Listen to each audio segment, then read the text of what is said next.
জায়গা নিজি একমাত্র হয়েছে কি এই যে মুখর জবানোর কারণে হয়তো কিবা মাতিয়া মানুষের মনে জায়গা নিজি হকলে মায়া করছেন বিদায় আজকে আপনারা এলাকা থাকার সুযোগ পাইছি। যদি আমি সাধারণভাবে থাকতাম, পরিচিতি লাভ না করতাম, হয়তো বাইর লোকে দেখা হইতো না, আমার সৈয়দ আলী বাইর লোকে আমার এই কথাবার্তা হইতো না।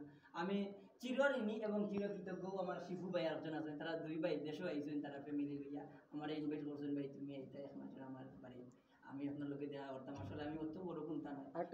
একটা বিষয় হচ্ছে এলাকার মানে প্রতিটা এলাকায় তো আছে যে হয়তো আমরা কোনো মুরব্বী এই বেটা বড় করবা আছে না নি বড়ই যে বড়ই গাছ ওইটা মারলো ওইটা হয়ে ও বাড়ি দাদা চলে যাবা, এলাকার কিছু মানুষ আছে না প্রতি এলাকাতে আছে। তো এলাকার হয়তো এই ক্যারেক্টার দিয়ে আমরা কিছু ক্যারেক্টার ফুটাই যে আমরা সিলেটি এলাকার গ্রামাঞ্চলে কিছু মই মুরব্বী ওগুলো আছে মাইক কমাই আমরা দাদা দিয়ে উড়ে বেড়া লাঠি দিয়ে বাড়িয়ে দিব।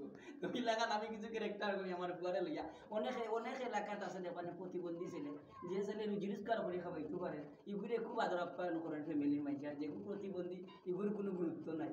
এলাকার কিছু ক্যারেক্টার আমরা নাটকের মাধ্যমে ফুটিয়ে দিই, যেমন আমার বাচ্চাটা খুব প্রতিবন্ধী ক্যারেক্টার করে, আমার ফ্রেন্ডও, কিন্তু আমি যখন ক্যারেক্টারে ঢুকি তখন আমার ছেলে তখন প্রতিবন্ধী ক্যারেক্টার করে। অনেক সময় তার কিছু সেট নাটক আছে, এগুলো দেখলে আপনারা চকুর মাঝে অটো পানি আইব।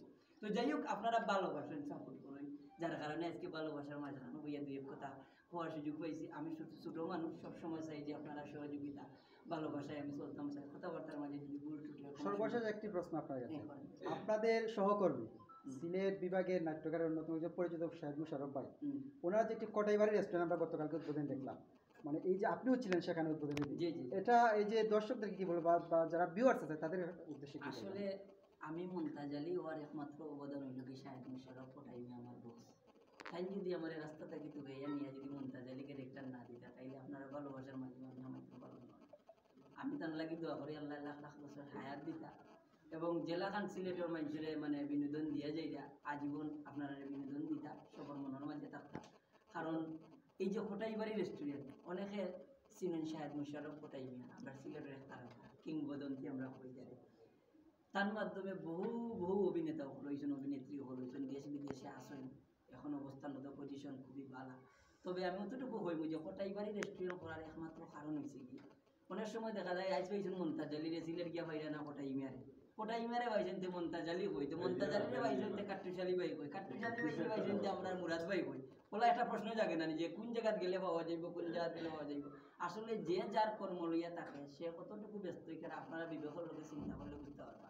আমরা যে ডিমান্ড দেখাই, অনেকে কমেন্ট করেন ভাই যে ডিমান্ড সিলেট গেলে ভাই তুই খাইতে খানো রে ভাই, আমি আমার কাম লইয়া ভাড়া লঙ্গি ভাড়া পাঞ্জাবি লইয়া কামও থাকি, আমিও কামর মানুষ, আমার এই হইতে হই। অতএব এই কোটাইবাড়ি রেস্টুরেন্ট করা মানে হইলে ফ্রি টাইম যদি গিয়ে আমরা বই, আমরা ফ্রেন্ড ফলোয়ার যে বাজারে আছেন, যেমন ওই যে একজন ভাই একজন খাইলেও দুজন যাইবা কি কোটাইবাড়ি আসলে খুব ভালো মনের একজন মানুষ, আমি কিতা কইব বাসাতে প্রকাশ করতাম পারলাম না।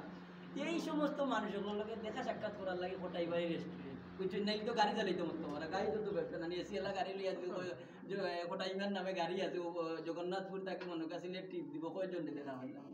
অতএব রেস্টুরেন্ট হইলে এটা জমা যে গাড়ি যে জায়গাটা হয়েছে কি আপনারা গুটাটিকর ফাস্টফুড অফিসের পাশে সুরমা নদীর তীর গেলে আপনারা সকল লোকে দেখা করতে হবে। পাইছেন নি ভাই প্রশ্ন? ধন্যবাদ। থ্যাংক ইউ আপনাকে আফজল ভাই।